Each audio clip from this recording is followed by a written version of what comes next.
मुझे अच्छा लगता है जब 6 चरणों में पैसा बेटी के खाते में जाता है, बेटी के जन्म लेने के साथ और बेटी के स्नातक तक की पढ़ाई में योगदान देने के लिए पहले 15,000 रुपया हम देते थे। नए सत्र में हम इसको 25,000 रुपया करने जा रहे हैं। 25,000 रुपए की राशि बेटी को मिलेगा कि जमीन चिन्हित करके उसको तत्काल प्रस्ताव भेजिए। एक्ट बनते ही यहां पे शिलान्यास के लिए, विश्वविद्यालय के शिलान्यास के लिए हम लोग आने वाले हैं। भाइयों बहनों, पहले विश्वविद्यालय क्या महाविद्यालय नहीं मिलते थे? अब तो विश्वविद्यालय बनाने जा रहे हैं और विश्वविद्यालय के माध्यम से ये शिक्षा के केंद्र के रूप में ये पूरा क्षेत्र उभरेगा। और भाइयों बहनों, इसीलिए आज मैं फिर यहां मां विंध्यवासिनी धाम में आकर के यहां की बहनों की ओर से प्रधानमंत्री मोदी जी के प्रति आभार व्यक्त कर सकूं, इसके लिए आपके बीच में विशेष रूप से आया हूं।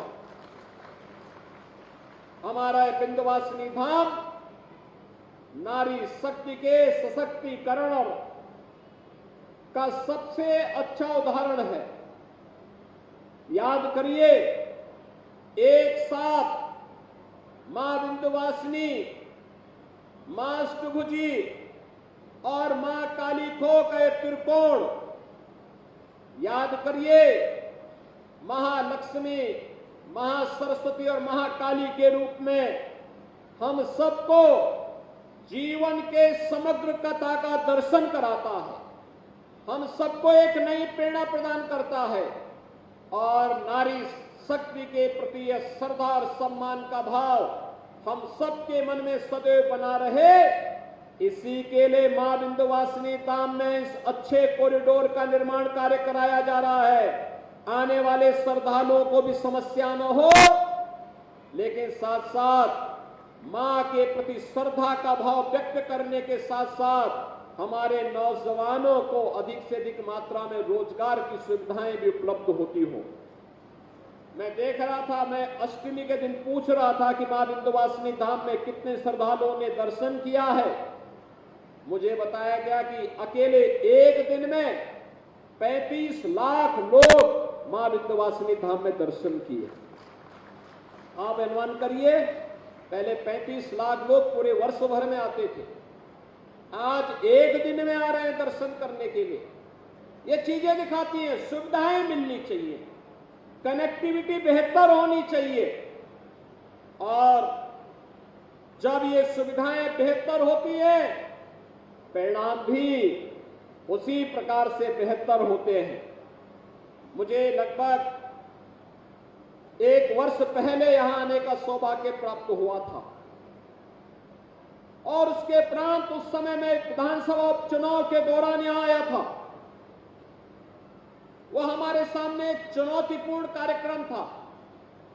एक तरफ अपने एक युवा विधायक को खोने का गम था और दूसरी तरफ उनकी धर्मपत्नी को ही अपना दल, हमारे सहयोगी दल ने प्रत्याशी बना करके उतारा था। और मैं आप सबका आभारी हूं कि आप सबने श्रीमती रिंकी कौल को भारी बहुमत से विजयी बना करके अपना प्रतिनिधित्व उनके हाथों में सौंप करके आज यहां को सम्मानित किया है, नारी गरिमा की रक्षा करने के लिए अपने आप को समर्पित किया है। इस दृष्टि से मैं आप सबका हृदय से आभार व्यक्त करता हूं। आपने देखा होगा, श्रीमती रिंकी कौल विधायक बनने के बाद अब आपके प्रतिनिधि के रूप में पहला भाषण उनका मंच पर हुआ। आज वे महिलाओं के बारे में, विकास के बारे में, यहां के समग्र विकास के कार्यक्रमों को आगे बढ़ाने के लिए निरंतर प्रयास कर रही हैं। हमारे माननीय जनप्रतिनिधिगण निरंतर प्रयास कर रहे हैं और आज उसी की श्रृंखला में मिर्जापुर जनपद विकास की नई ऊंचाइयों की ओर आगे बढ़ता हुआ दिखाई दे रहा है। कोई सोच सकता था पहले कि मां विंध्यवासिनी धाम में इतना अच्छा कॉरिडोर बनेगा? कोई ये सोचता था कि यहां मिर्जापुर जनपद में भी मेडिकल कॉलेज बनेगा? क्या ये कोई सोचता था? हर घर नल की योजना इस क्षेत्र में भी क्रियान्वित हो पाएगी। आज तो भाइयों बहनों, हर घर में शुद्ध आरओ का पानी पहुंचाने के एक बड़े अभियान के साथ हम लोग निकले हैं और यहां की बहनों की समस्या का समाधान भी करेंगे कि उनको शुद्ध जल की आपूर्ति होगी, इसमें कोई संदेह नहीं।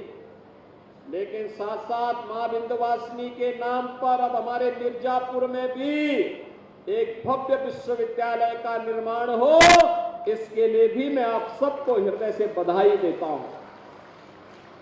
हमारी सरकार ने तय कर लिया है। मैं यहां पर अभी आशीष जी से भी और यहां पे रमाशंकर जी से भी, अनुप्रिया जी से भी, अनुराग सिंह जी से भी, रत्नाकर मिश्रा जी से भी, इन सबसे मैं यही पूछ रहा था कि जमीन चिन्हित करके उसको तत्काल प्रस्ताव भेजिए। एक्ट बनते ही यहां पे शिलान्यास के लिए, विश्वविद्यालय के शिलान्यास के लिए हम लोग आने वाले हैं। भाइयों बहनों, पहले विश्वविद्यालय क्या महाविद्यालय नहीं मिलते थे? अब तो विश्वविद्यालय बनाने जा रहे हैं और विश्वविद्यालय के माध्यम से ये शिक्षा के केंद्र के रूप में ये पूरा क्षेत्र उभरेगा। याद करिए ना, मां विंध्यवासिनी धाम का जो त्रिकोण है वह मां सरस्वती, महालक्ष्मी और महाकाली के रूप में ही प्रख्यात है। एक तो तीनों देवियों का आशीर्वाद यहां के माध्यम से हमारे संपूर्ण उत्तर प्रदेश पर बरसता है और हम लोग भी बार बार यहां पर मां का आशीर्वाद प्राप्त करने के लिए आते हैं। भाइयों बहनों, मैं फिर इस बात को कहने के लिए आया हूं, प्रधानमंत्री जी का जो संकल्प है, आधी आबादी का सम्मान हर हाल में होना है और आधी आबादी के सम्मान के लिए, उनकी सुरक्षा के लिए, उनके स्वावलंबन के लिए सरकार पूरी प्रतिबद्धता के साथ, पूरी ईमानदारी के साथ डबल इंजन की सरकार कार्य कर रही है और आज उसी के प्रति आश्वस्त करने के लिए मैं आपके बीच आया हूं। आपने देखा होगा डबल इंजन की सरकार ने जहां अनेक कार्यक्रमों को पूरी ईमानदारी और प्रतिबद्धता के साथ लागू किया है। मुझे अच्छा लगता है जब मैं मिर्जापुर और सोनभद्र जिलों में आता हूं, हमारी सरकार ने तय किया है कोल जाति का चेरो, कोल, कोड या फिर मुसहर, बनटांगिया, थारू, जो भी इस प्रकार की जनजातियां हैं, अनुसूचित जाति के लोग हैं, अति गरीब लोग हैं, जिनके पास अपना मकान नहीं है, प्रधानमंत्री आवास योजना में आच्छादित नहीं हुआ है, उसके लिए मुख्यमंत्री आवास योजना से एक एक आवास उपलब्ध करवाने का कार्य हमारी सरकार करेगी और सरकार ने अपने इस वायदे को निभाया है। हर व्यक्ति को आवास मिलना ही चाहिए। हर घर में स्वच्छता के लिए, नारी गरिमा के लिए शौचालय होना ही चाहिए। हर घर में शुद्ध पेयजल की आपूर्ति की व्यवस्था होनी ही चाहिए। हर परिवार में 5 लाख रुपए की स्वास्थ्य बीमा का कवर मिलना ही चाहिए। और सरकार की परीक्षा की कसौटी थी कोरोना कालखंड।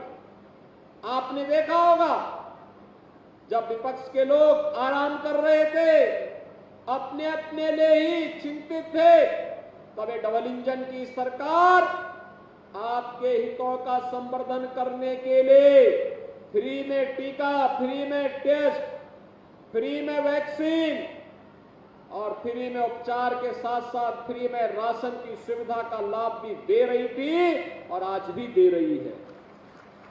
भाइयों बहनों, हमारे लिए तो पूरा उत्तर प्रदेश ही परिवार है।